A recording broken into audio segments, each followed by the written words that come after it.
Okay. I think there we go. I think we're good now. I think they can hear us. All right. Okay. Yes, they can hear us. I'm pretty sure they can hear us. I hope we're not coming in through staticky again. Last week's was a little staticky. Um, Sound is a little low, but good. That's as high as I can output it right now, guys. Let's see. Can I do anything more?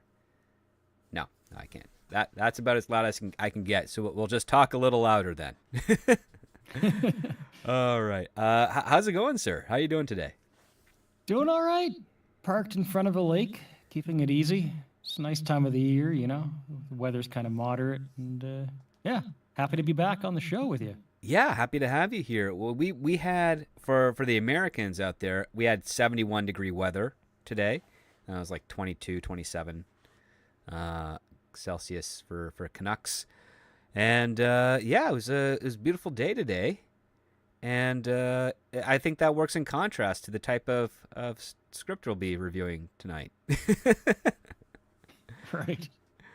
Yeah. Okay. All right. So, all right, we got people are piling in. That's great. So let's get this show on the road then. Excuse me.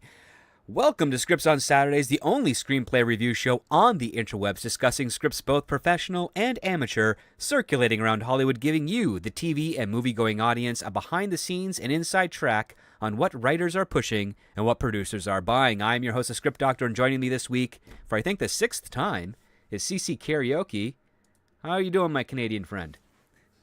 I've lost track of how many times, but I've enjoyed it every time, and I'm looking forward to this one. It's there's plenty to talk about. I mean, you know what? Yes, it's fascinating. Put it that way. This is definitely a fascinating script.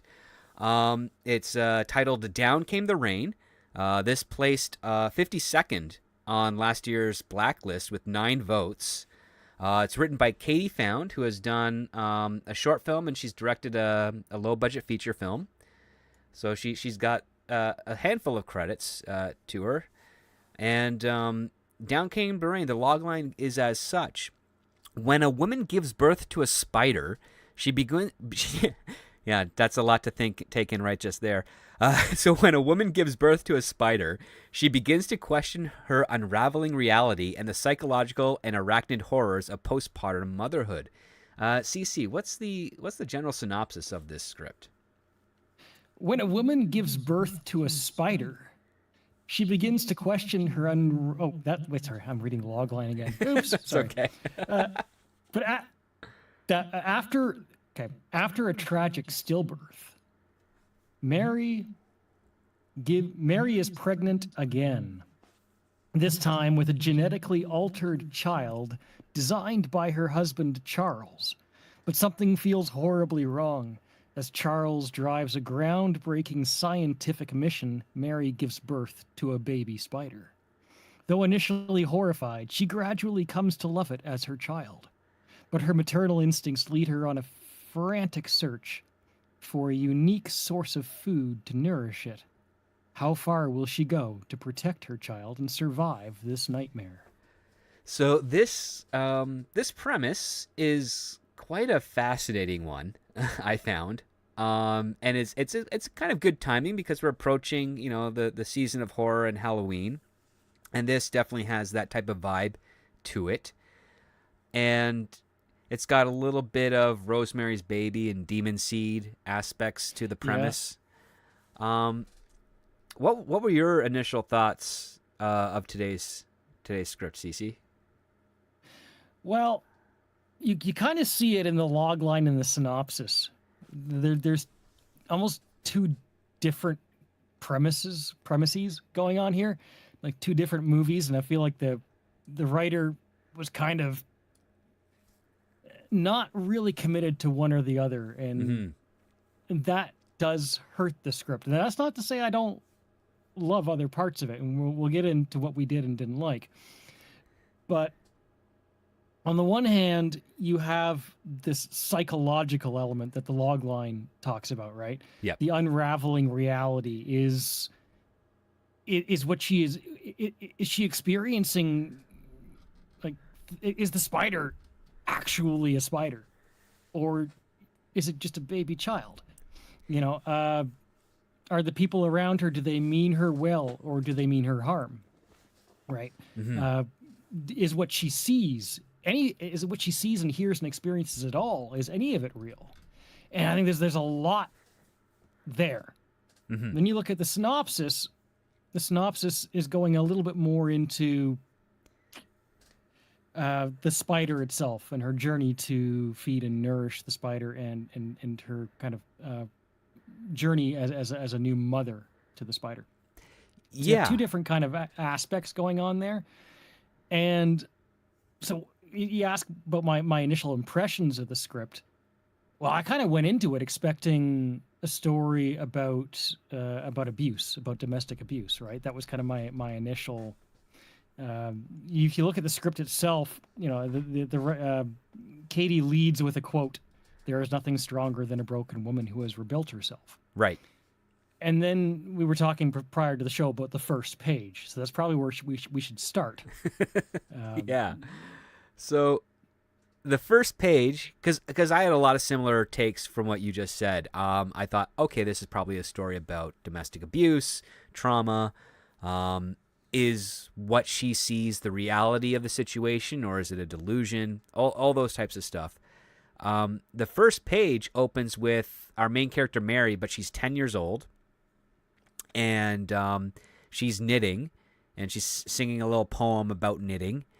And then all of a sudden, her older sister, Miranda, who's 13, rushes in, and they kind of go hide in the closet of sorts. And then a big masculine figure comes in, and he's searching around for them. And they're huddled together, worried about what will happen. He leaves, and then we do a smash cut 20 years later, where Mary is now introduced as a very pregnant woman. She's married to a guy named Charles, and she's at some sort of gala event in his honor. And it's quite a shocking turn, and it's also kind of makes you ask and question, was that first page really necessary in this story? I asked myself that question the entire time I was reading the script, Mm-hmm. and for a long time, as I was reading through, I kept telling myself, yeah, I want to get rid of this first page because I don't know how it fits, how it makes any sense. Mm-hmm. And I think part of that is just because I found the first page confusing. You know, I kind of had to go back and check, okay, this is Mary as a younger child. She has an older sister. The man is obviously supposed to be an abusive father figure, right? Parent or guardian, something of that. Like, we Yeah. don't know. It's left completely unknown. Now, as I've reflected on it, you mentioned to me earlier, I guess you would cut that page out of the movie. Oh, 100%. I'm waffling on that.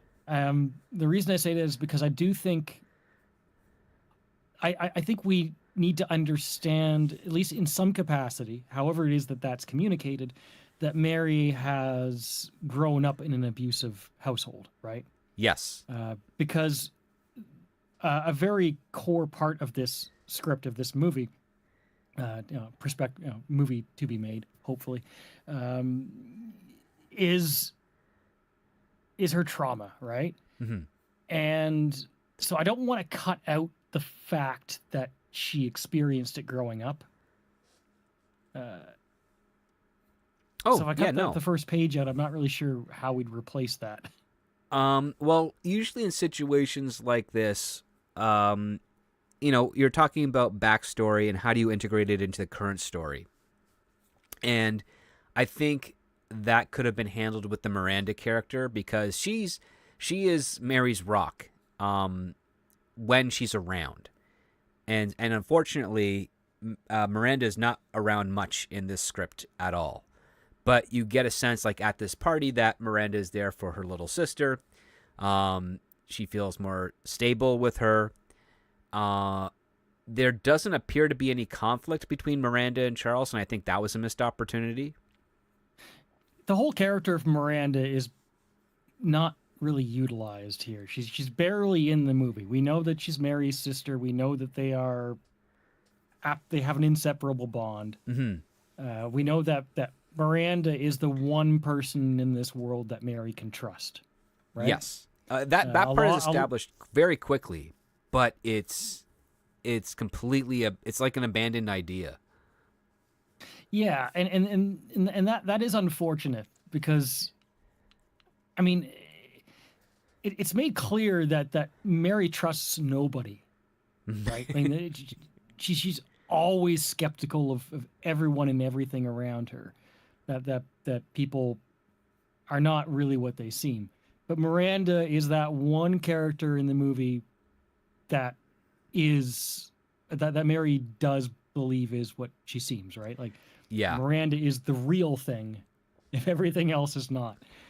Yeah, I especially liked the description for Alexander when he's introduced, because Alexander is Charles's father. He's 70, and he's introduced as kind of leering at Mary. And you and that could be interpreted in many different ways. Like it's either lustful or there's something deeper going on there. Almost like he's looking at an appetizer or he's seeing some sort of potential. Like you don't know the details itself, but you just know that however he's staring at Mary, it's making Mary very uncomfortable. And it explains a little bit of the dynamic here because her husband Charles is this very wealthy scientist, kind of an Elon Musk type, but he's instead of trying to go to space, he's experimenting with genetics. It's quickly established that Charles and Mary they tried to have a child previously, and Mary gave birth to a stillborn. So she's had that trauma already, and that's causing her a lot of concern with her current pregnancy that she has now. And we get little hints that Mary kind of wasn't really ready to have another child and go through that again. But through Charles's insistence, this is where she is today. And you don't doubt the fact that she loves Charles, but you are concerned with how her love might be blinding her to him being so committed to being a father and what this child represents, because he technically introduced it as a revolutionary change in genetics, where his wife is like the mother of the next generation of the species. And the way he presents it at this event, it's a little cringy. Because Yeah, like, do you want to share that out there? Because it's a weird one. I'm seeing if I can find the actual quote in the script as we talk, and I'm kind of not finding it, but feel free to Well, chime like, in yeah, if you do. yeah, But suffice to say, it's a little. It's not handled with nuance, and I think it No. goes to what we're talking about anyways, about the character of Charles. He does present himself as a very nice, loving, caring, nurturing man consistently throughout the script, but it's also I would get a lot more out of it if that's held with a bit more nuance, because there's also times where it's like we're talking about this initial introduction to him. He's standing on stage. He's presenting his concept to the press and reporters everything, and an yeah. audience, donors, etc. And he's presenting it like for the survival of the human species. It is a little cringe, and it's also frankly it's a little bit arrogant and narcissistic, which I get, because we do want to, we as the audience, we need to doubt him. Yes. But at the same time, I feel like I'm going to get a lot more tension out of it if he's presenting himself even more genuinely than that. Rather than going on about,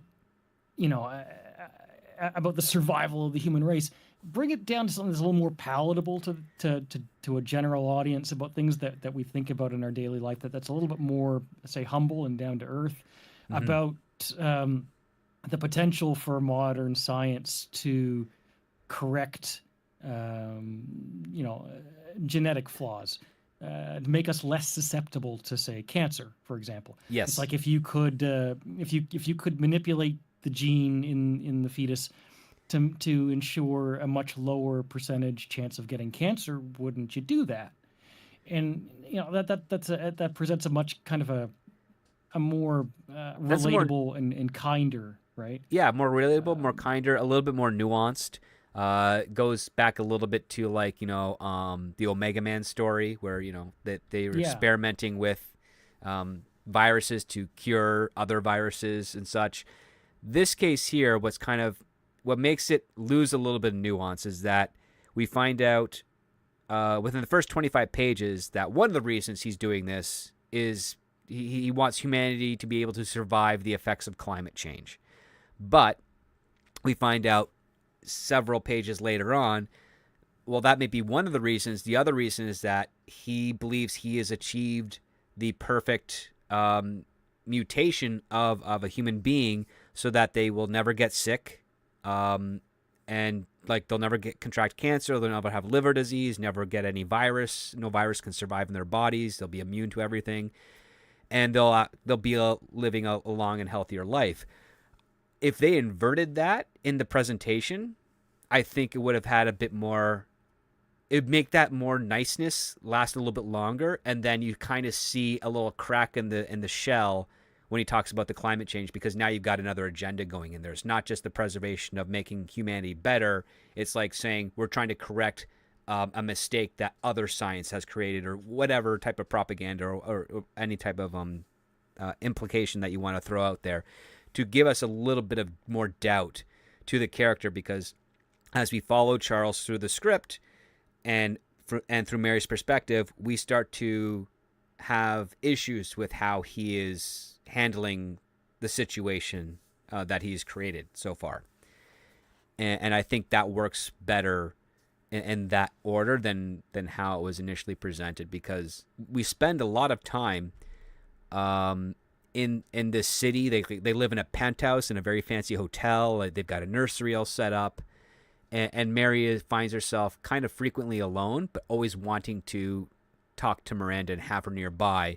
And Charles has all these excuses why Miranda can't be there, and they're convincing enough for Mary, but it does bother her, and she's kind of having issues as well, because she's not able to take her normal medication due to her pregnancy. So this is where she'll take a sip of wine, and she knows she's not supposed to, but she needs something to kind of calm her nerves, and she'll pull out a knife and she'll kind of play with it a little bit. Maybe she'll injure herself mildly, but then nothing actually ends up happening. I thought the bathroom scene where she gets bit by the spider was pretty neat, because this is where Miranda kind of rushes in and tries to help her out, because she's very pregnant, she can't move too well, and I liked how the next day when she's looking for the spider bite scab on her finger, it's not there anymore. And I'm like, oh, that's cool. So are the drugs that she's taking for the pregnancy causing her to heal faster? Is she getting a benefit of that? Or, and this is where we get into the deeper part of this horror film, this horror script, or is she just imagining it and she can't distinguish between reality and fantasy? and I really do love that setup. Mm-hmm. In this part of the script and further on, we do we do come to understand that Mary is not mentally well. Like, Yeah. she's struggling with some severe illness. Not strictly physically speaking, but she's definitely, like, she's severely, like, probably to the point at which we could imagine that maybe she needs more care than her husband can give. Yeah. So, we see that Charles is very, very kind and nurturing. And that's why I say it's like making just some small adjustments, altering how he speaks at the conference to make him just seem a little bit more warm, will go a long way, right? It's nothing game breaking, just some polish, right? Yeah. Because he does present himself as a really, really good husband, but he's also very controlling. Now, that's going to go with the nature of his work and his personality and his father. We mentioned Alexander. Obviously, the more as we understand his father, Alexander, we kind of understand how how Charles has grown up to be a very kind of say organized, controlling, Assertive. assertive, sort of tidy person in his, you get a little bit of that American Psycho thing. I kind of understand the comparison there, but not necessarily an actual psycho. We don't know. In a movie like American Psycho, we know he's a psycho, right? Here we Yeah. don't know that.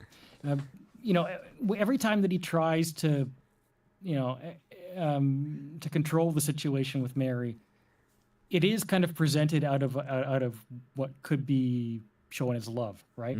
Yes. That he wants that there's kind of like a genuine, like we can believe that he's genuinely heartbroken about what's happening to his wife. And I think for this to be effective, we need to believe it as the audience. We need to believe that he's watching his wife struggle so much with reality, that he's really desperately trying to help her. Yes. And I think that has to be communicated, because Mary definitely doubts him at every step of the way, right? I mean, the penthouse is beautiful, but it's also a little bit twisted, and it's not twisted like psychotic. It's just like it's described in the script that it's just a little bit weird, right? Yeah. And it's also isolating too. Like, that's the other part. Yeah. It's so isolating. So we are also doubting Charles, but she, along with her. So it's important that Charles is almost kind of, at least to me, that we don't have too much reason to doubt him, because for me anyways, reading the script and my position on it is like the spider, which we'll get to, the child is certainly a point of tension, but Charles is almost the main point of tension in the story, right? The spider, the child is part of it, but this is really about Mary and Charles specifically, in what is real around her and with him, and what's happening to her, and how he has this overprotective nature that it does suggest a level of fear and control, but the way it's presented, if you are a third party and you didn't actually know them very well, you just saw them in public, you would just think that he dotes on her all the time, and that he's just genuinely his head over heels in love with her.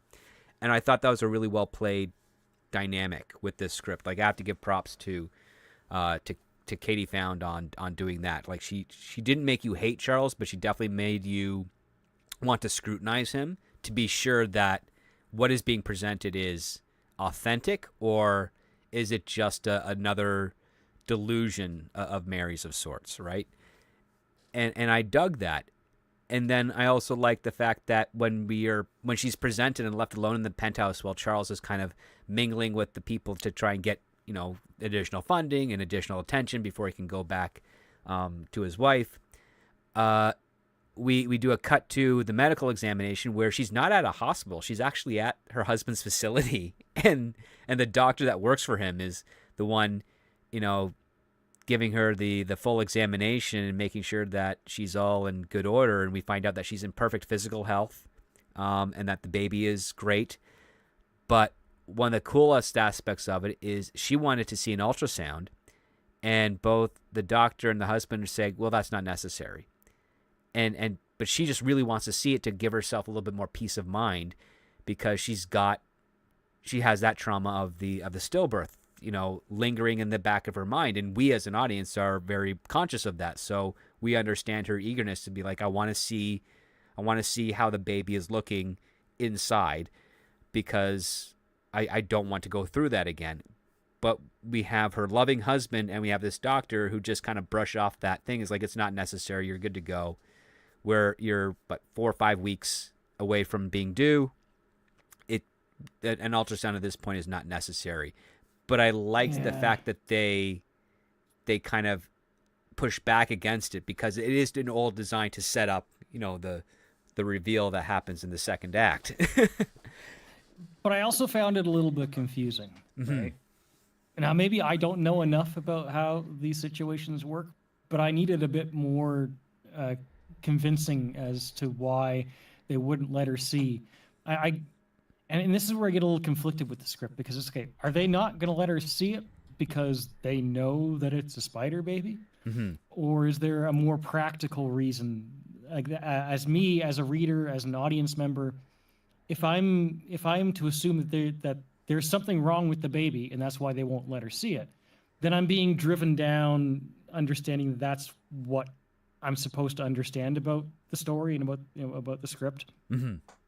And I don't think that's the effective course here, right? Yeah. I need a practical reason why that baby is totally fine, other than, well, it's because of the stillborn and all that. Mm-hmm. I as a general person who has not experienced these things, right, as most of the audience won't, I just need some. Does that make No, sense saying that? I think there would have been a better explanation if they said something like, we can't do an ultrasound because the medication that you're on in order to make this new child work could compromise that ultrasound technology, the sound waves or whatever, could compromise the gestation of the child's growth. Like if they said that's what it is, like it's so sensitive of a technology that you kind of have to be this sort of like quarantined individual, that would have made sense because then it would have at least built up the tension, right?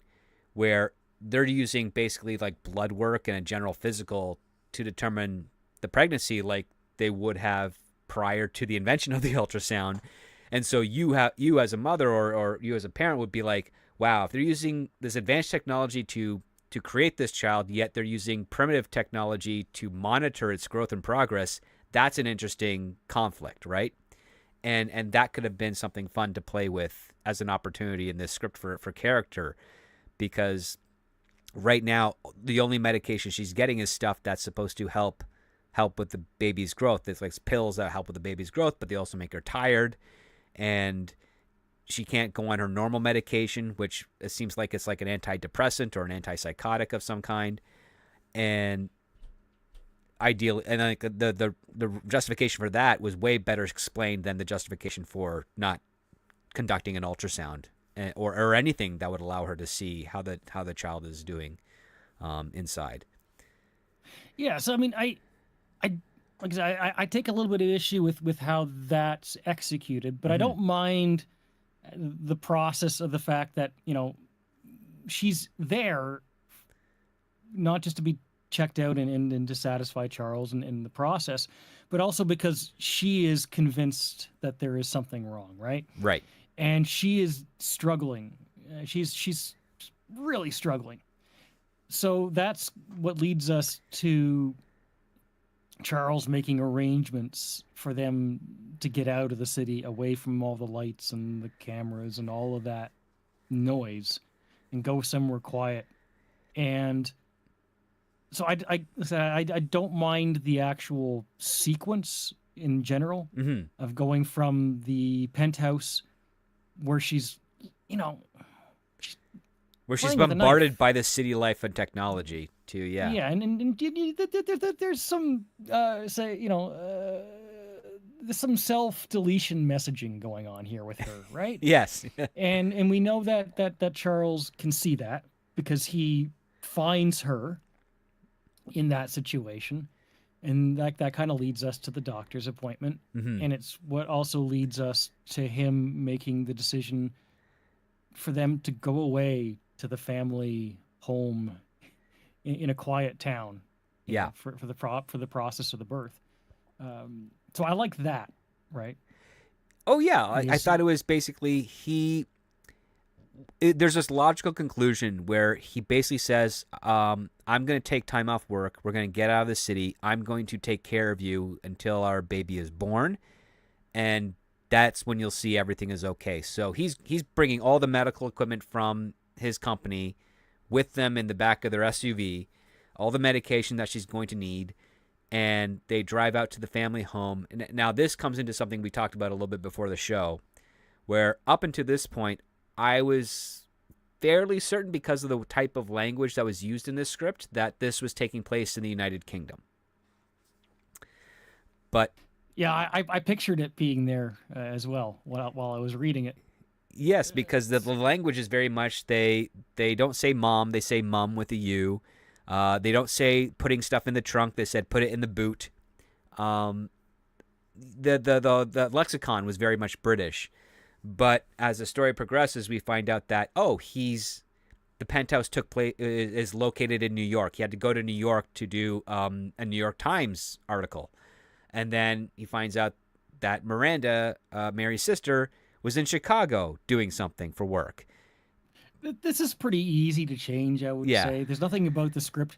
Like, I mean, another point to this, right? Mm-hmm. There's one moment in the entire script, maybe one or two small moments in the entire script that even date the time in which this is supposed to take place. Mm-hmm. Right? It's like the mention of Elon Musk, for Yep. one. Otherwise, there's nothing really about this that says it has to take place in any specific year. And I would go that route. It's just they're just minor things. Okay, if it's going to take place in Britain, just change the city names. You know what I mean? Yeah. But also don't date it, because there is something more ominous about it always being today, right? And now 50 years from now, technology may advance, and who knows how that's going to age out. But I don't need this to take place in a specific year and place. I don't need it to, Yeah, there's certain current people in society that are definitely going to make a mark in history.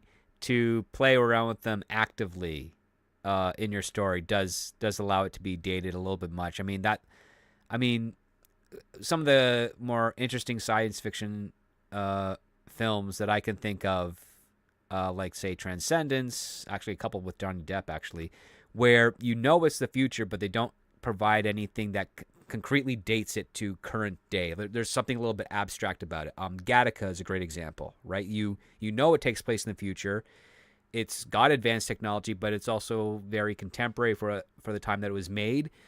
But we just know that it's a different period of time that has this type of aesthetic, but we don't know exactly what year it is. But we do know is that rockets are launched from Gattaca very regularly. And that is clearly something that doesn't happen here in our time at all. So that's where you kind of have fun, have fun with it.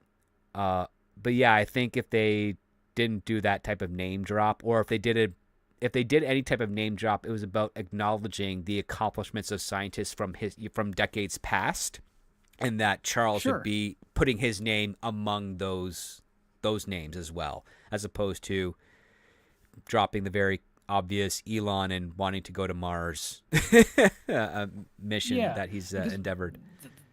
Again, I guess it goes back to the script is kind of almost presenting it like, again, if it is today, this is a brand new technology, and that's fine.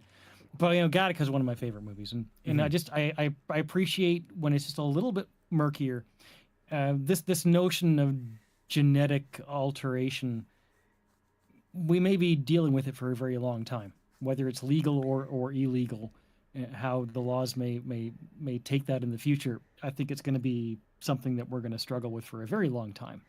Yeah. And so there is kind of something to be said for presenting the whole thing a little bit more like, it's just a touch of science fiction there, right? Where this is a man who has the ability and the capacity, and he works in that field to push for this, this process. And Mary is definitely not. She's a conflicted participant in this. Yeah. Yeah, she would rather not do it, but she really does love him, right? Mm-hmm. And she does want a family. That's the other part too. So I mean, like, the thing is, like, I like those character dynamics because there's some substance there. That's a lot of fun. And when we get to the town, I mean, it's described to me like a very typical British village. Like, there's a bunch of guys that hang out outside of the pub. Right. Yeah. They're a little snarky but very nice. And they clearly know this family very well. This is Mary's first time seeing this part of Charles and where he came from, because we find out that Charles's family keeps things very close to the chest. And I thought that was kind of interesting because that puts Mary into still an outsider role with her husband and her family. And it also gives credence to why she relies so much on Miranda, because even though she's married, there's it feels like the family aspect itself is at arm's length for her, even though her father-in-law and Charles is very much involved in her pregnancy and trying to be involved in her life. It just doesn't feel, even though they're physically close, it feels like there's still a great distance between them. And I dug that relationship because I thought that's kind of fascinating. Yeah, I like that too. Just the sequence of them arriving at the house, and it's old. It's maybe not entirely kept up. It's a little, there's cobwebs. We get a lot of spider imagery, obviously, and cockroaches and too. there's and there's pictures on the wall. Portraits. This is a kind of a proud family, right? And we get that from Alexander. There's kind of a mystery about what happened to Charles's mom, Alexander's wife. No, his grandmother. His grandmother, because Hildy is the wife. She only has one scene, but she's right. Sorry, no, it's okay. But Charles's grandmother, whose name's Charlotte. Right. And so there's a long and interesting family history there, I guess is what I'm getting at. Yeah. And in it that. And Mary arriving at this house, on the one hand, it is meant to comfort her and give her peace, but it also, and at times it does, right?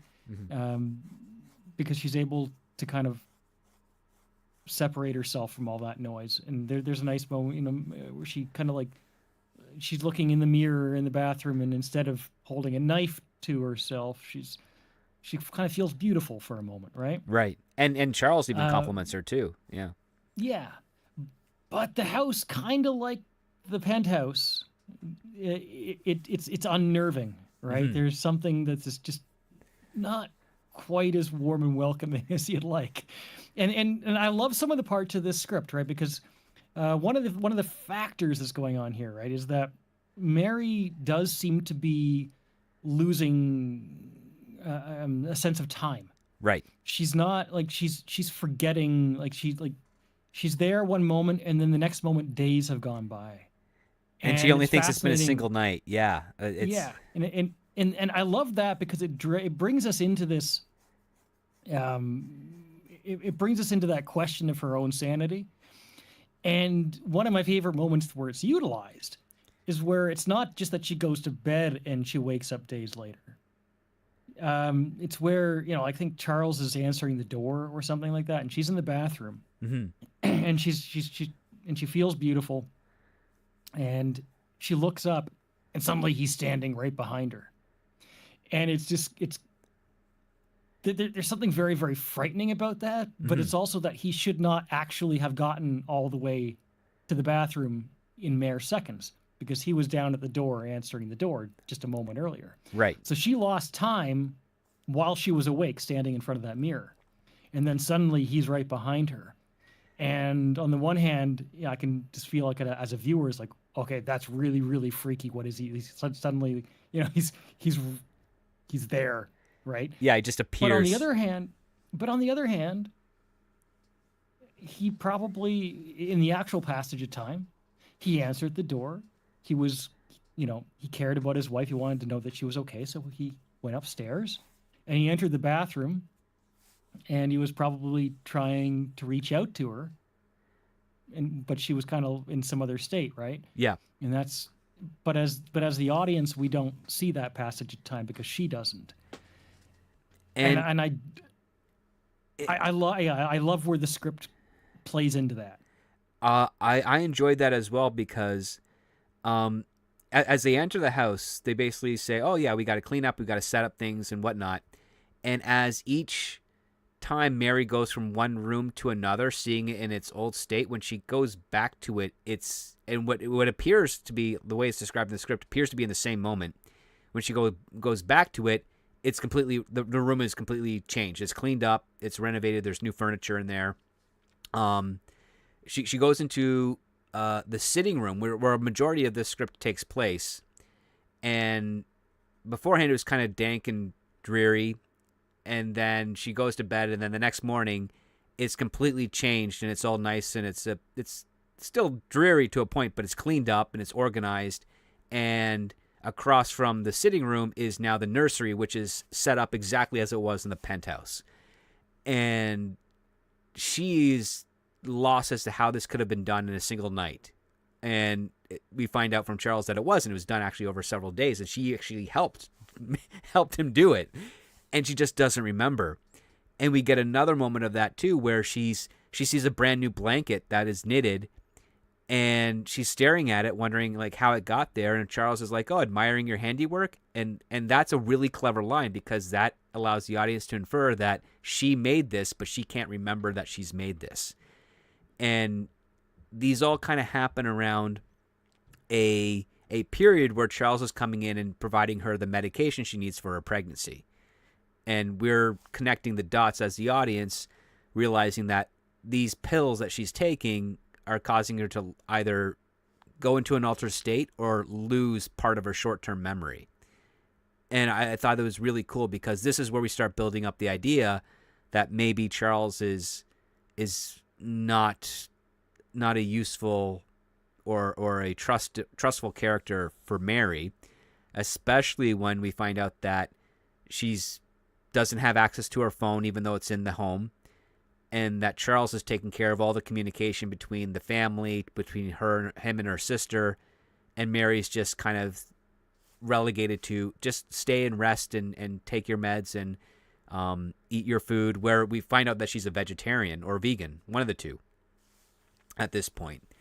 And yeah, so there's a lot of layers going on here with this relationship, as what we think is only really a handful of days at this house.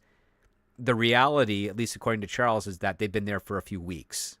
And I'm like, that's a pretty cool setup, because that reminds me of that Anthony Hopkins film he did like a year and a half ago, where he's a guy going through Alzheimer's, and people are coming into his world that he doesn't recognize, but they're actually part of his family. And his watch goes missing, and his living room changes orientation, all that stuff.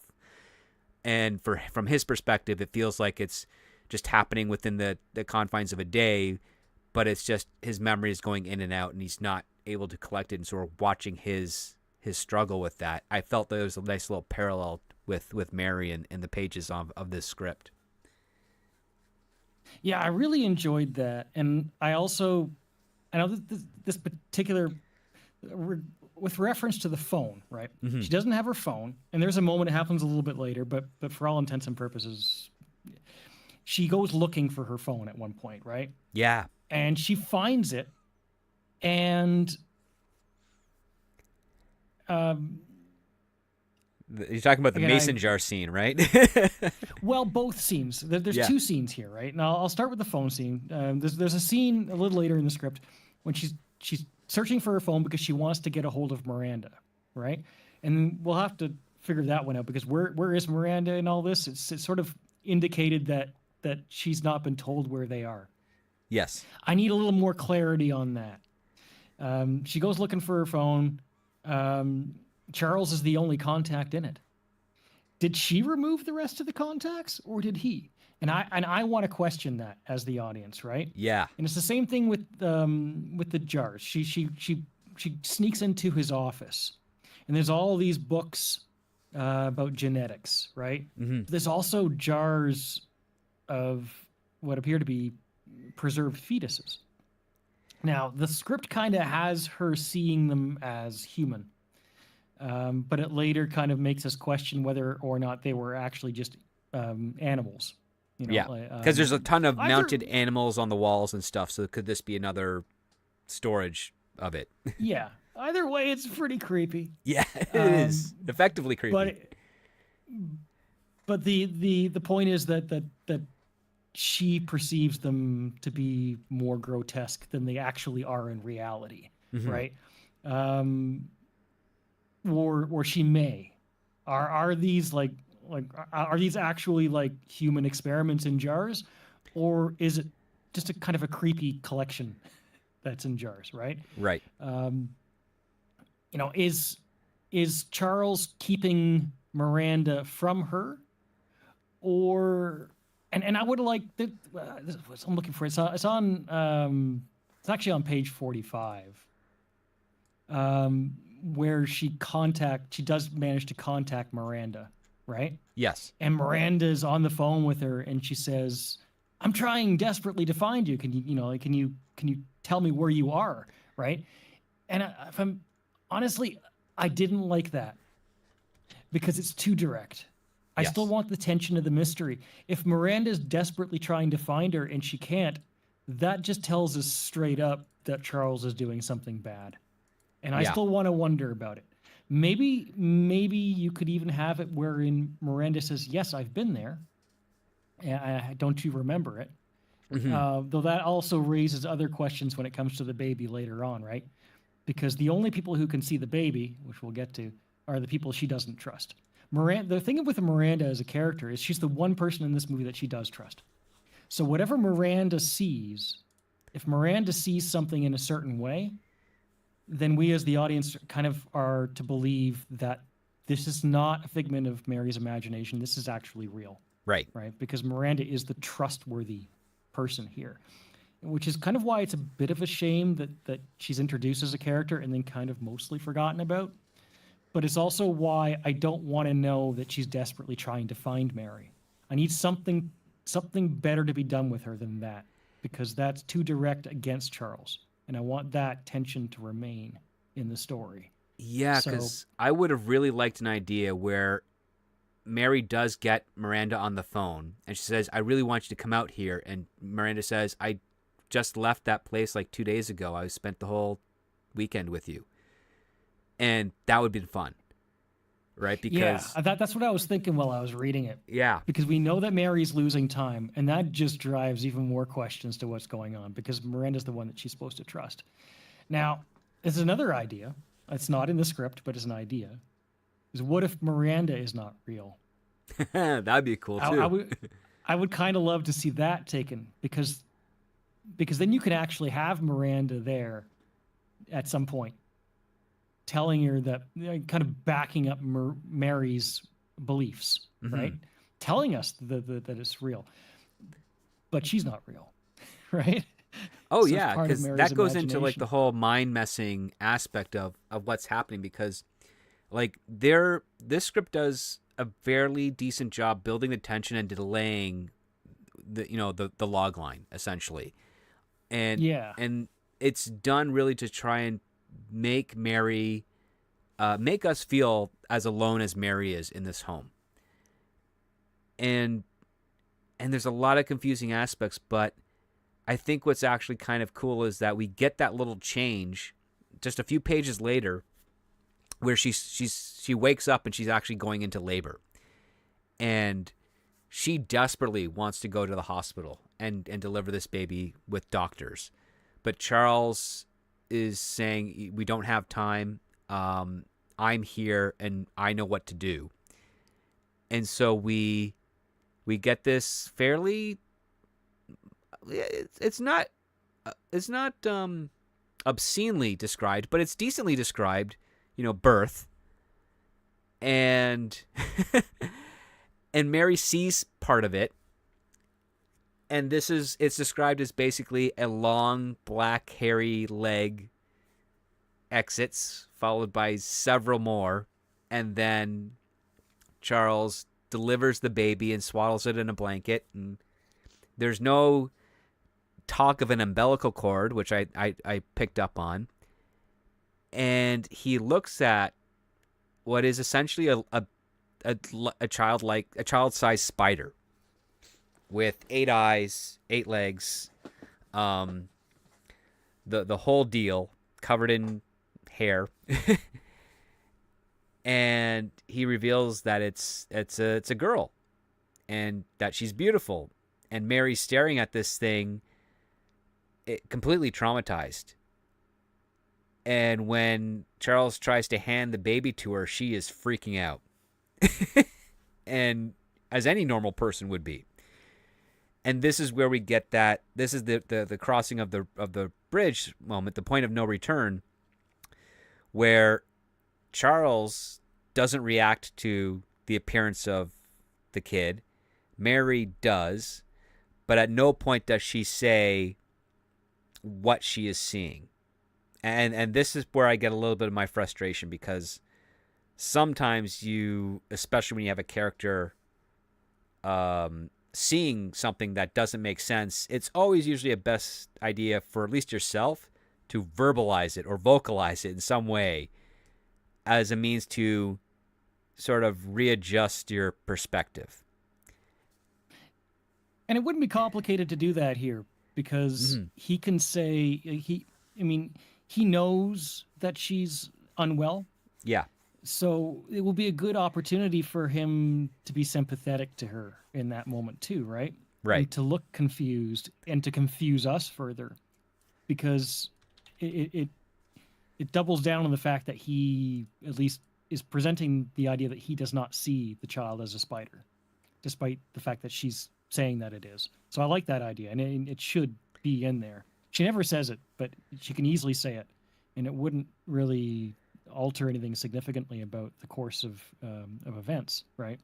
Right. It would just reaffirm that conflict, because it's not just Charles who doesn't see the baby as being anything other than beautiful and perfect and adorable.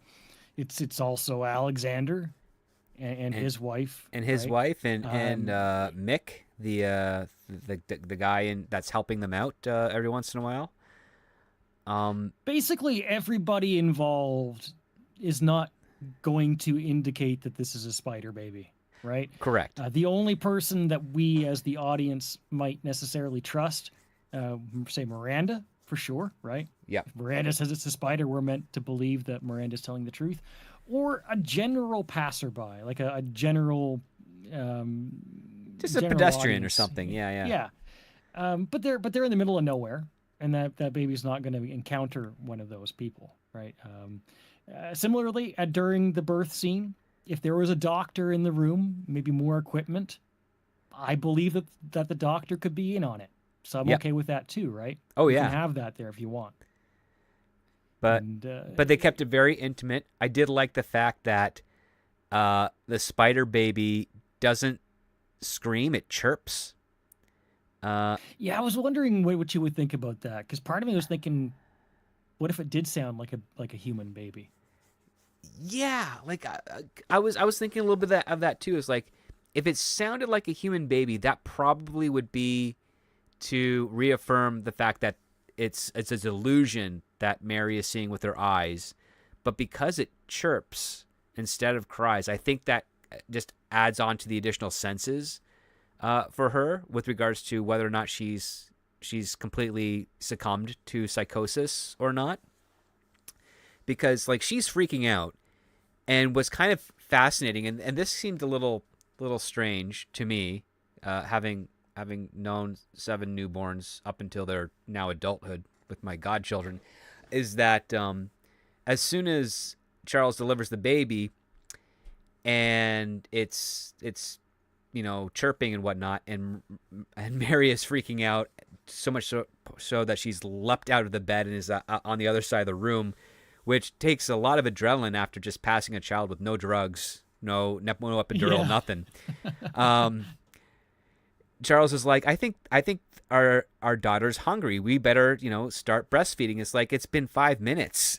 I think the kid's gonna be okay for now. I don't think you have to do that right away.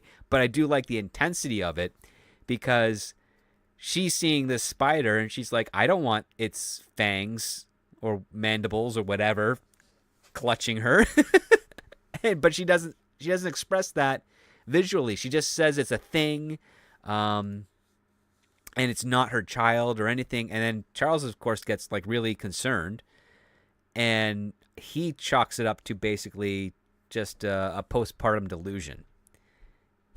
And she then passes out, and when she wakes up, she wakes up to find the breast pump bra on her, fixed her, pumping away, because Charles wants to make sure that the kid is fed.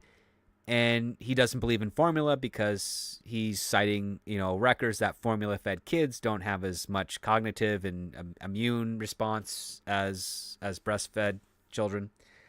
And he also uses that to assuage Mary from going back on her meds. So like, so long as she's breastfeeding, she also can't be on medication. So there's another extended period where she is not allowed to be balanced, so to speak, for the sake of her child. And I thought it was kind of a nice touch because it now delays. It's like, okay, the kid's out. Motherhood is starting. She's seeing her child as a spider, and we don't know if that's reality or fantasy. And I liked that. I liked that ambiguity, because the kid's not doing anything yet. It's just, helpless, swaddled, wants to eat. Nothing else really going on for it. It's not behaving like a spider. So there's room for doubt, and I liked how the script plays that for the next few pages. Yeah. So I felt like, as a reader, I loved also just not knowing, right? And it's a great sequence. I don't know how long you might drag it out in the actual movie. I mean, one thing I would say is that this is, I would hope, I would really hope that this spider is an animatronic and not some CGI monstrosity. Yeah.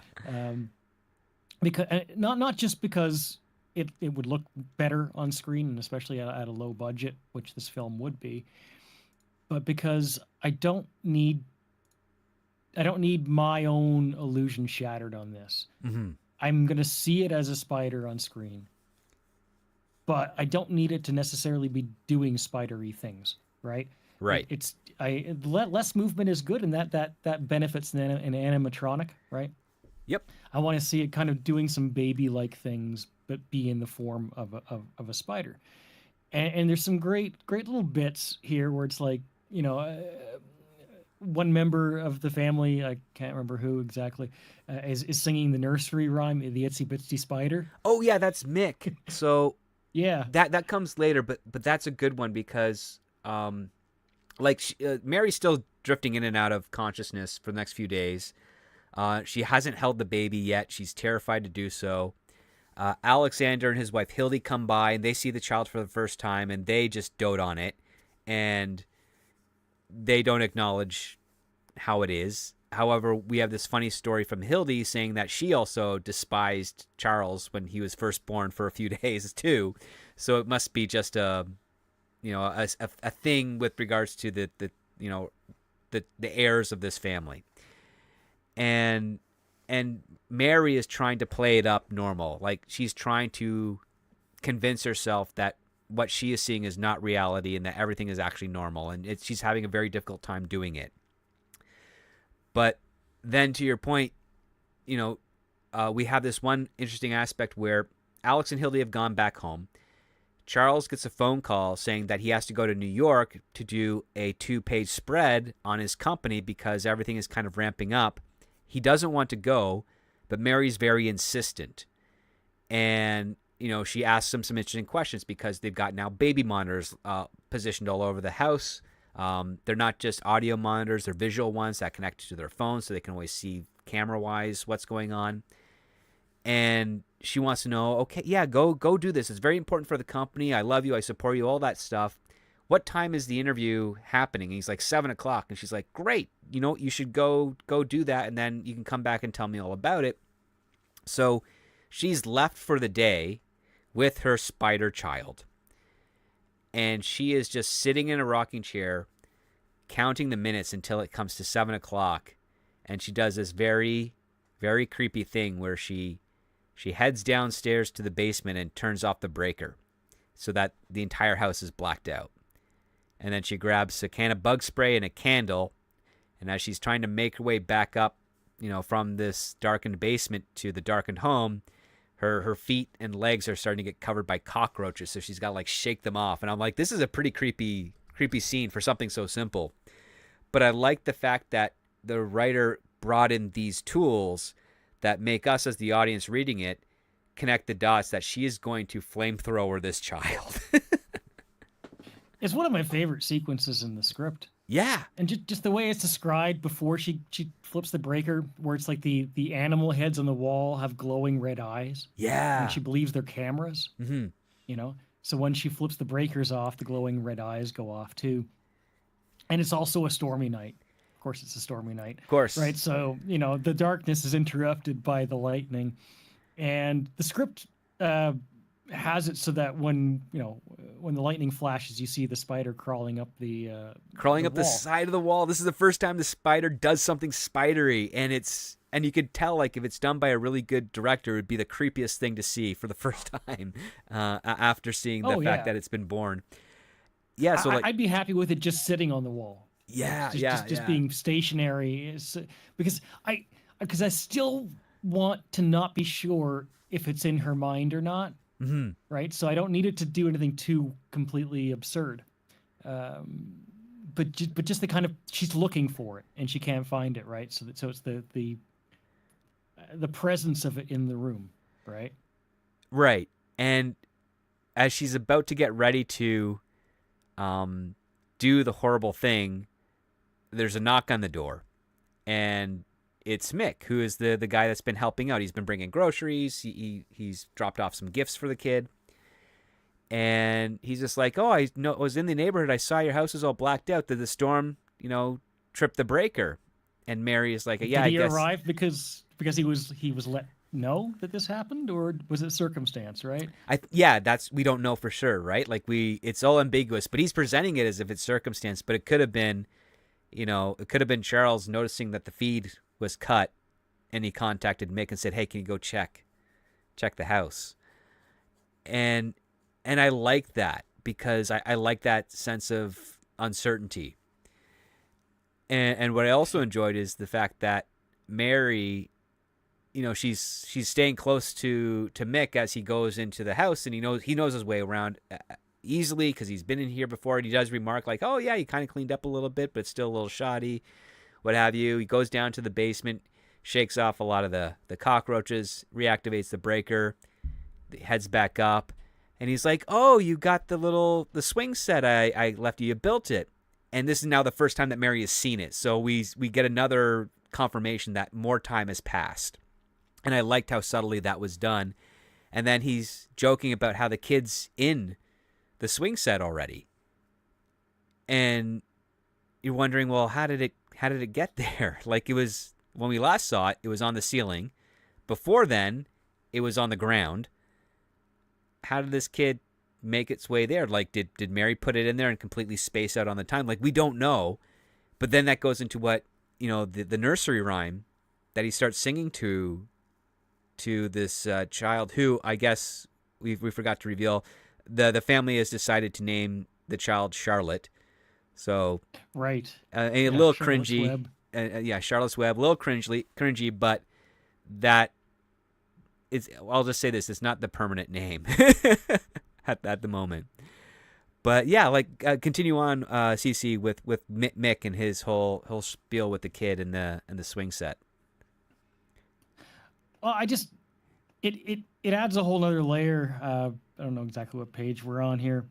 I think it's something like the late Can't 40s or have you all the 50s, way yeah. out here with no power, especially with a little one. Yes, that's when he arrives at the door, right? So he's Yeah. acting innocent, like he's not really in on this, is he? He's just, he's a friend of the family, and he sees the spider as a beautiful child. But he also hasn't been in the house for a while. But what it also reiterates, right, is because he's supposed to be the caretaker of the house. Mm-hmm. It reinforces the fact that he isn't the one who tidied the place up and made it look warm and cozy for her. That was definitely Charles, right? Yes. Because he hasn't been around doing that. Because she asks him, whether he's been taking care of the place. No, he hasn't. Yeah, they talk about, like, the last time he was here. Yeah. And he just says things like, she's got your eyes. Yeah. It's a common saying, right? Yeah. So he's looking at this child as if it's a human child. It's her child, and it looks so much like her, and he's totally doting on her. But he sees the can. Maybe he doesn't put put two and two together about her intentions to use it as a flamethrower. You just, be careful using that stuff around the baby. He connects it to the cockroaches, obviously. Yes, because that's what she remarks. He's like, "Oh yeah, those are still around." and that to bring us back full circle here to where I started, it's where he's doting on the child, and he's singing that nursery rhyme. The itsy bitsy spider climbed up the water spout. Yeah, and that really sets Mary off. Because she's asking like, "Why did you pick that one?" She can't process the fact that he doesn't see this as a monstrosity, and he thinks that maybe he's totally trolling her in this moment. And it sets her off, right? Yeah, because she's basically saying like, you have to see what I see. And he's like, see what? Like, tell me what you see. And he deflects by just asking if she's okay. And she's freaking out until, Charles comes back. And, or no, Charles is on the phone, right? He calls Mick. He is, yeah. Yeah. But it's basically, at least in my interpretation, it is kind of the incident that really sets her off. Oh yeah, right. Because she's already had enough at this point. She's clearly at that point, right? Because she went downstairs to turn off all of the cameras in the house, and she was kind of prepared to throw a flamethrower at this child, and Mick is kind of like the straw that broke the back at a point. So Charles is on the phone now, and he's offering, as that good loving husband, to rush home to her side and take care of her. Right. And she's she's trying to say no. But then we cut to her in bed. She wakes up and she sees Charles's phone, right, like amongst all the covers and whatnot, and she smells like a pot of coffee on the boil. And she quickly grabs the phone and she looks for Mary's contact and calls her. And Mary's first response is, "Hey, the address that was given to me doesn't exist. Where are you? Can you drop a pin?" And then as she's trying to drop the pin, boom, the battery dies on the phone. Yeah, and again, this is where I would polish the script a bit. Yeah. We haven't heard from Miranda in like 30 minutes of film at this point, Right. She's pretty much disappeared from the story. This is the first we hear from her. And being that she's the one quote unquote trustworthy character, and then the phone just happens to be almost dead. It just, I'd like to see this fixed up. If either drop the Miranda character or do something more interesting with her. Mm-hmm. Because again, the fact that she's saying that she's kind of being blacked out of the situation and not allowed to come to the house is way too suspect, right? Yeah, so too suspect too early. Either Miranda's got to be a figment of Mary's imagination, or she is telling us right now that Charles is not to be trusted. And that comes too soon, honestly, in my opinion. Yeah. Yeah, not if you're going to go that route, if that's going to be the result, not at this moment. That would be an end kind of thing, I want to hold on to that tension as long as possible, that uncertainty, because once you let it out, it's gone, right? Yeah, because that's where, again, that's your next point of no return, and you're kind of on that roller coaster moment where you're on the decline, like everything's kind of rushing through. You're not going to be, the rising action has already occurred. You're now facing the consequences of it, and it's just everything is whipping at you right away. All these things have lined up, and the domino effect has followed through. And it's just one beat after another that's just heading directly towards the climax. As soon as... That's what I was saying. Yeah, exactly. Yeah. That's what I was saying earlier on. It's like the child is certainly a point of tension, but the principal point of tension in the story is the dynamic between her and Charles. Right? Yeah. That uncertainty of her reality, and certainly the child is part of that. But as soon as we as the audience know for sure one way or the other that she's either delusional or she's right, all of that steam is let out of the kettle.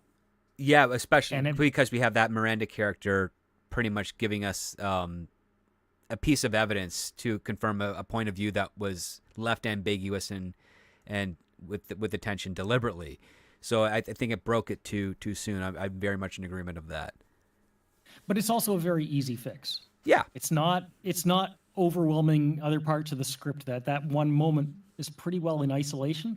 Hmm. So alter it, change it, or expand upon the Miranda character in general, but it's not breaking anything except for the fact that it's there, right? Yeah, like it would have been better if she said, "Hey, I'm heading out." Like when she answers the phone, thinking it's Charles, like, "Hey, Charles, I've just finished my thing. I'll be heading out there this weekend. Anything you need me to bring?" And Mary says, "No, get here now." And it's like, "What? Get here now?" That's better because now we still have Miranda when she thinks it's Charles calling her, affirming his trust as a character, right? Because she's Yeah. offering to help him or something.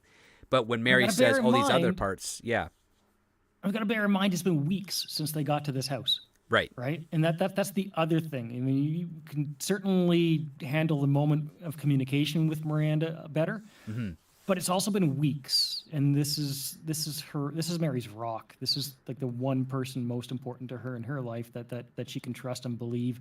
And so where's Miranda been all this time? And I need some explanation for that. It cannot be Hmm. that Charles has been keeping her out by force, because that's It feels again disingenuous at this point, yeah. yeah.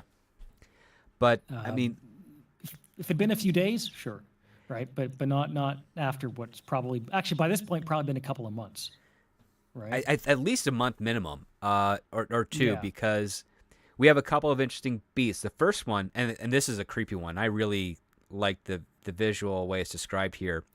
Is when Mary decides to actually start breastfeeding the baby, breastfeeding Charlotte the Oh spider, yeah.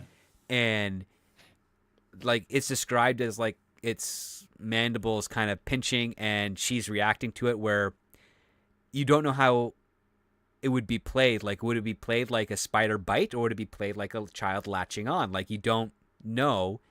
And I thought that could be really fun for an actor to do, is like if she plays it like a child latching on, but we got the visual of the spider, that adds a level of creepiness to it that would really chill an audience.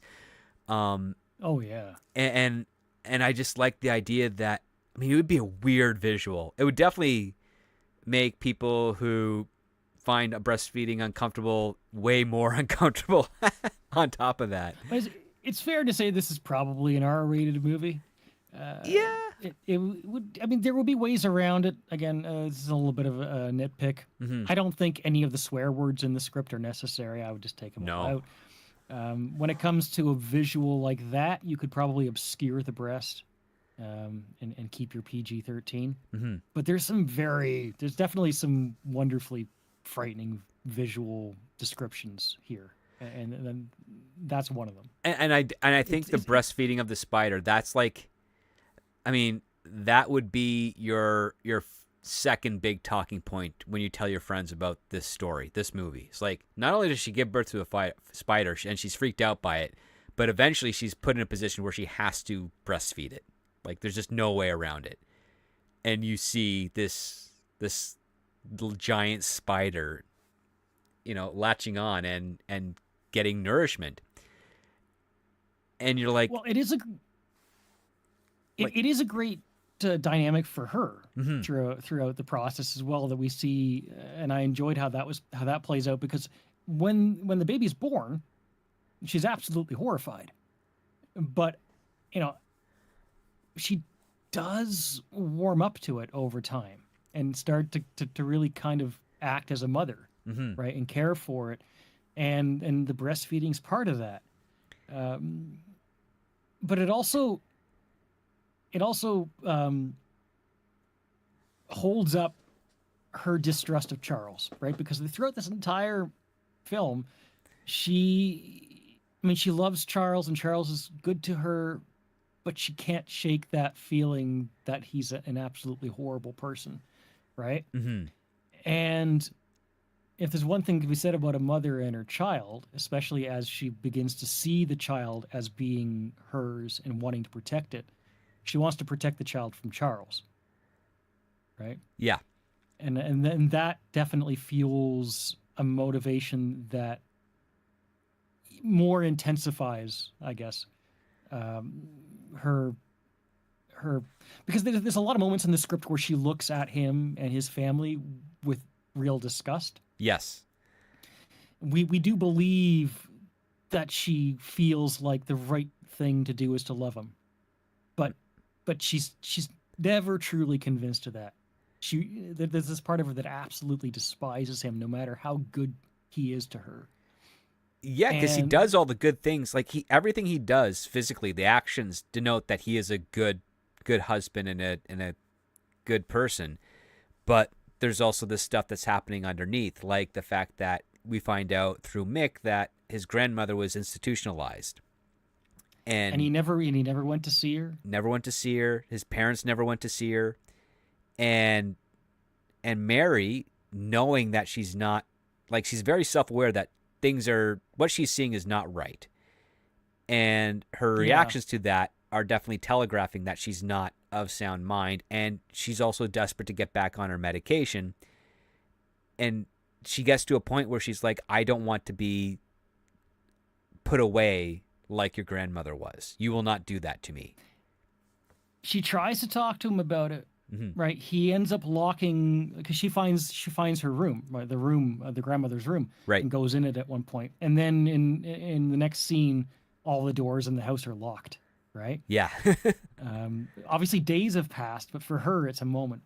And it's just little things like that that continue to impress upon us that he does not want to talk about his grandmother, and she pushes him on it at one point, and he just, you know, she she's absolutely terrified that he's gonna put her there. And to be honest, the script does put her in a position wherein, look, if she is delusional and if she's not right about, if this is not a spider baby, Mm-hmm. I mean, she needs more care than one man can provide, right? She needs Right. like real help. But you also wouldn't want to see happen to anybody what is kind of described what happened to the grandmother, which is that she was kind of just put away in a special care center and no one ever really went to see her.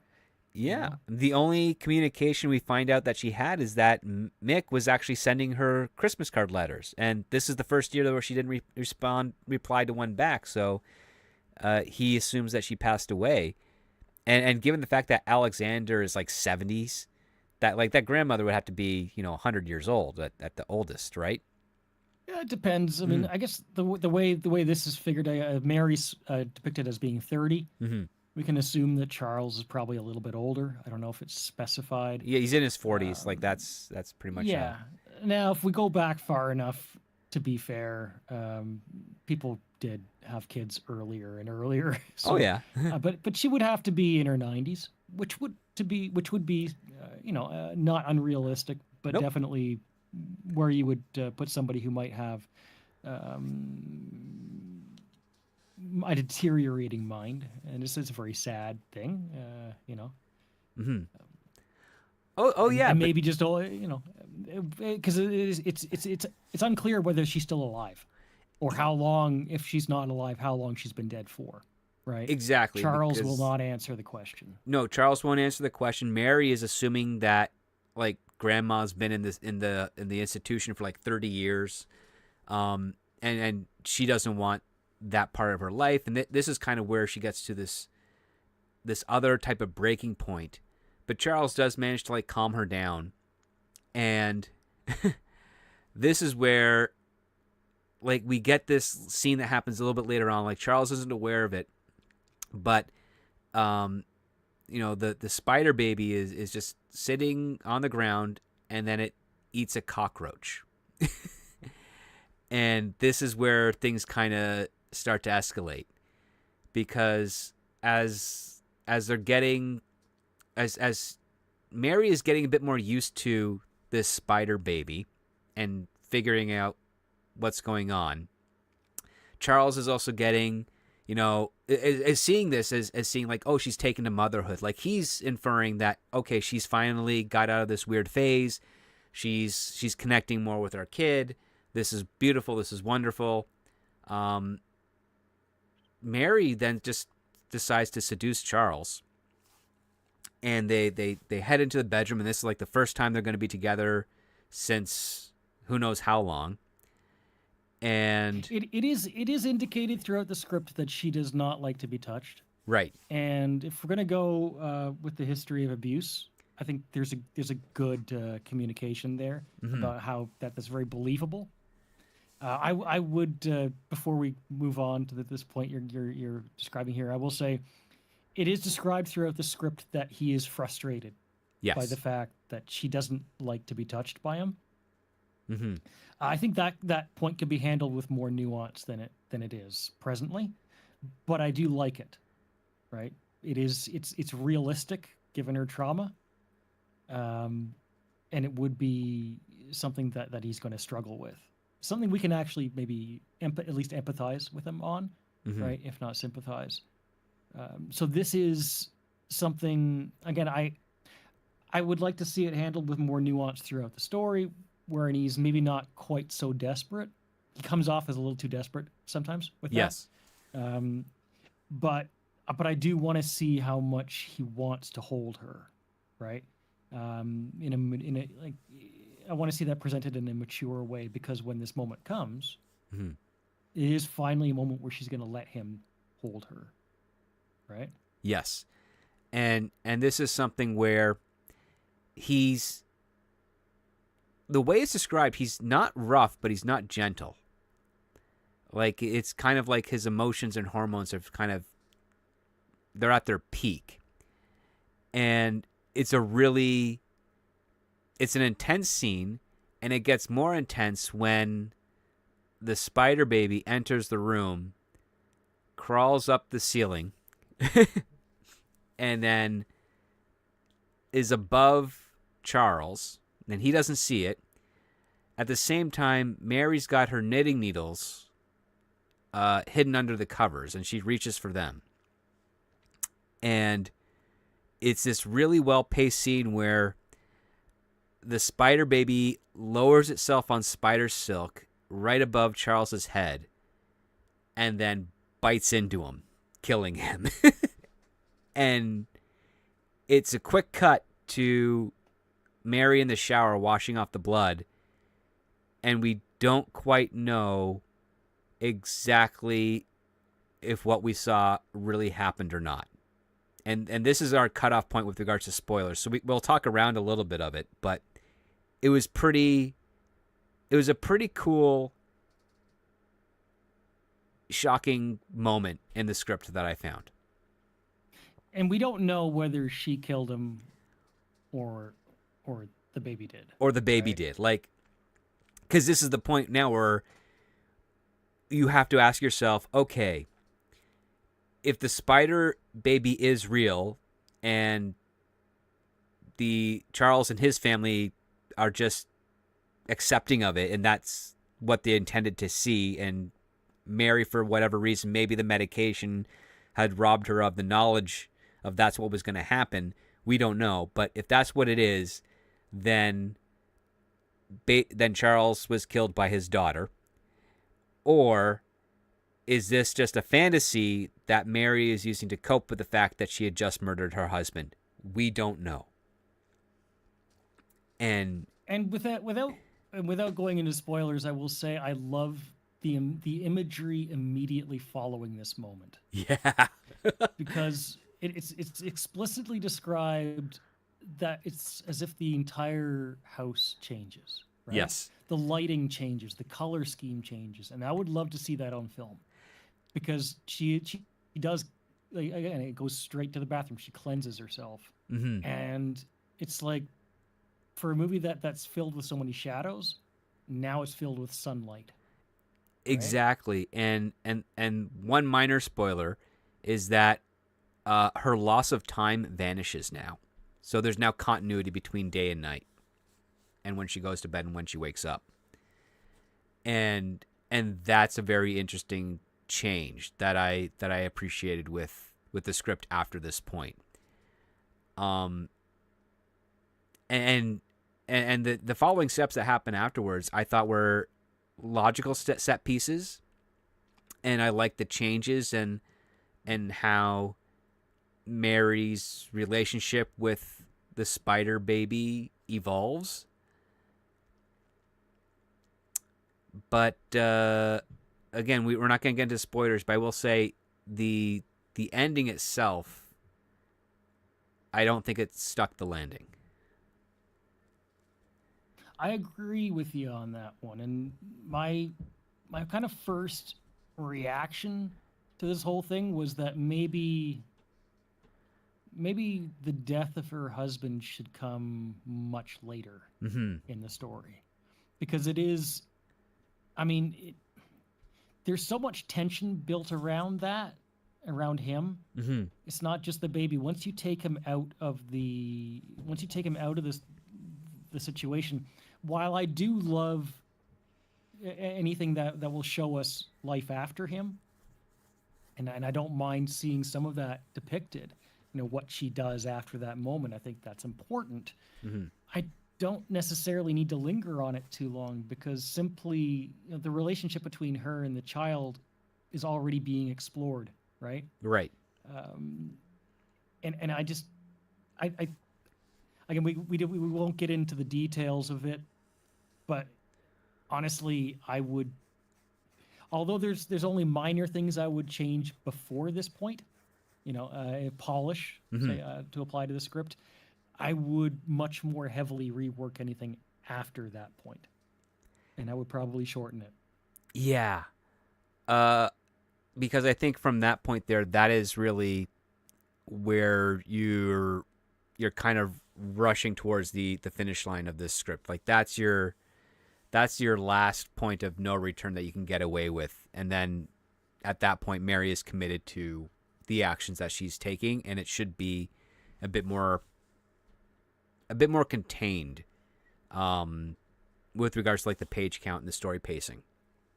Because by this point, when Charles is done, there's around like 20 odd pages left, and they're pretty dense, and it covers some decent territory. It doesn't need to be, yeah. It feels like it drags. It doesn't need to be that much going on there. Mm-hmm.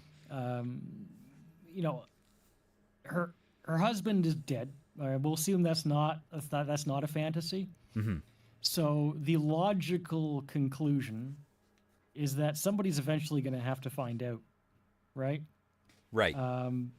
Regardless of how the script ends up handling it, there's a logical process by which her husband's on the floor. What's she going to do with it? Is she going to do something with it? Mm-hmm. How does she perceive that, in relation to the baby? What's their perception of reality? There's probably no good end for her at this point. As the audience, do we find out whether she's delusional or not? These questions need to be answered. I don't need 20 pages to go through that process. I'll say that, for the benefit of the audience watching right now, the reason I say this is because personally, I don't know about you, I don't want to know whether or not she's delusional at the end of this movie. I don't want that answer. It's like the movie Inception with the spinning top at the end. Right. I don't want anybody to ever answer that question. I'm good with it.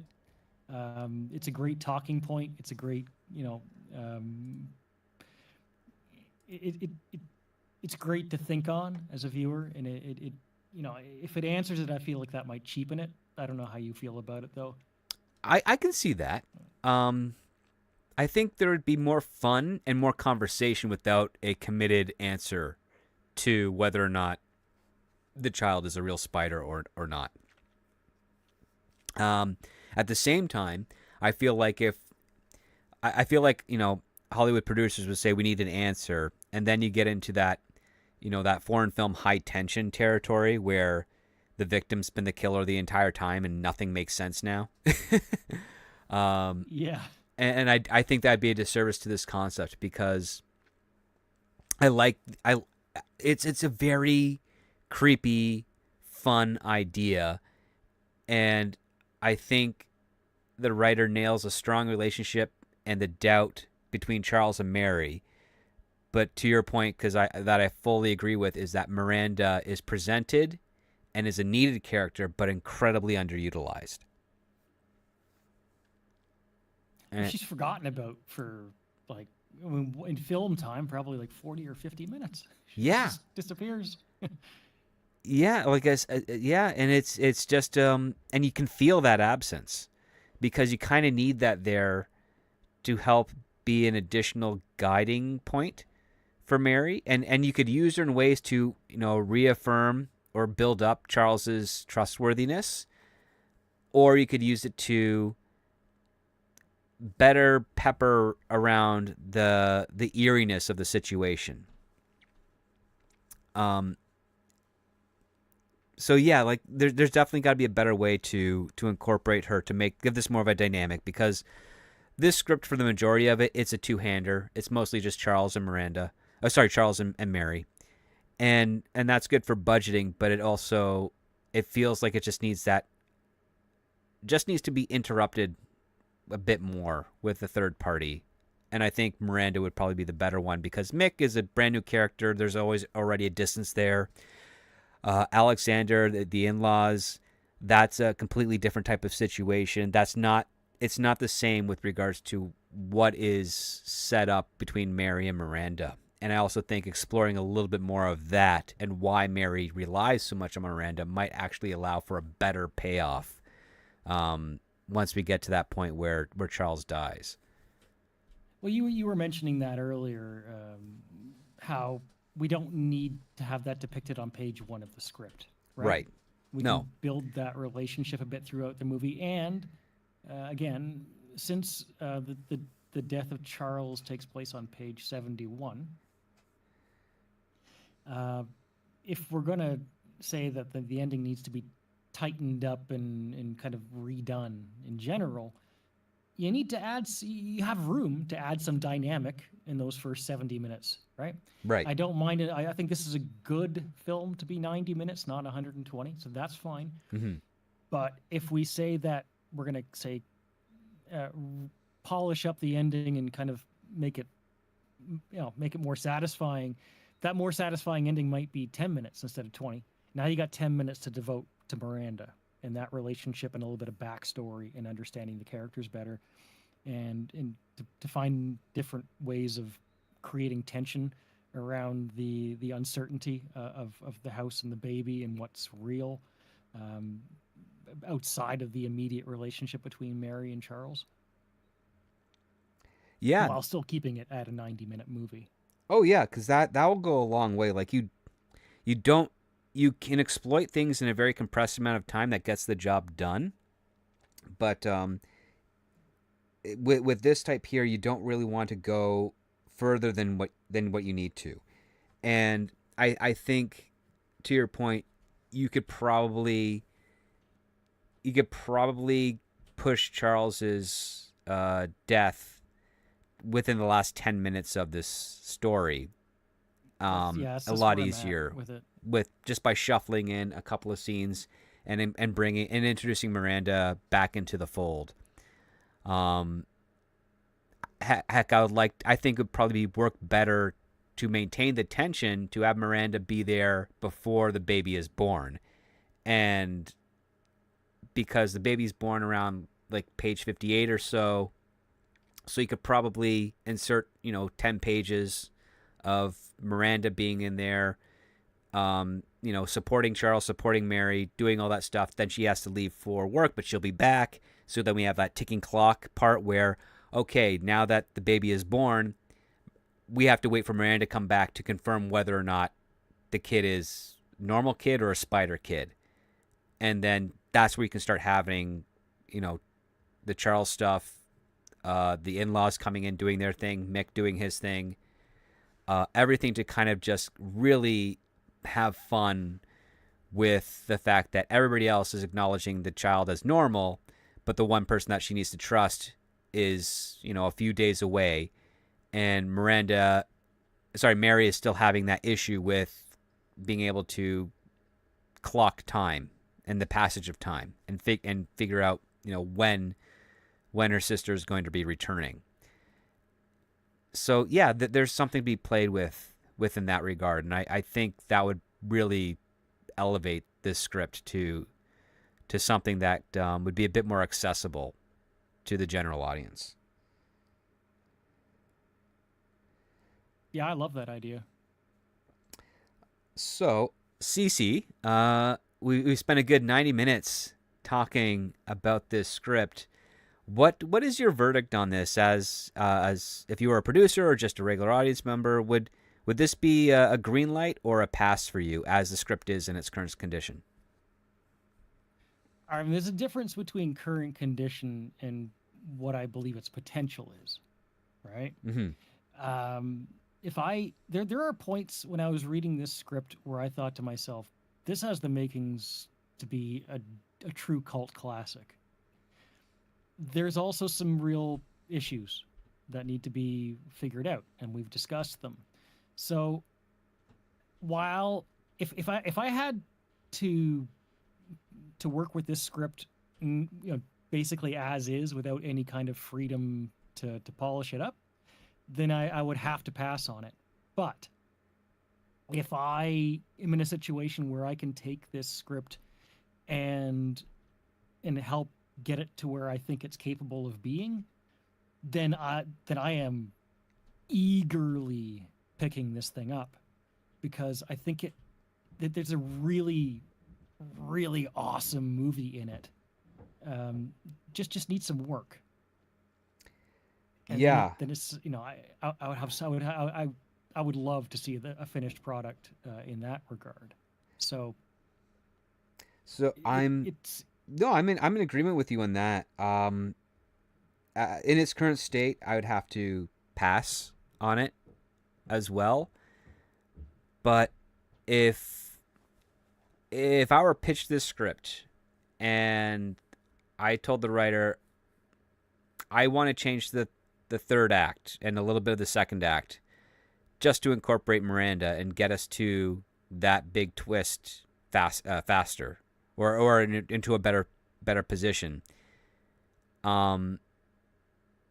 If I didn't get any pushback from that, I would then be like, yeah, we got to do this, because this is a very easy low budget film. You could shoot it for like $3 million or less, and you get a strong enough cast for it. You don't even need to have any named actors in it. Just need to be a strong enough cast for it. If they're convincing with one another Mm-hmm. on screen, it'd be fabulous. Yeah, and yeah, that would be it. But unfortunately, like in the situation that we're in right now, this is like kind of like a reluctant pass for both of us at this point, because I think the idea's got a lot of merit. I like the gimmick. It's definitely got the cult feel to it, but it's not just there yet. So I kind of understand why it placed 52nd on the list, but I completely understand how it got 9 votes, and probably what those 9 people were thinking at the time is like, there's enough here to warrant an investment.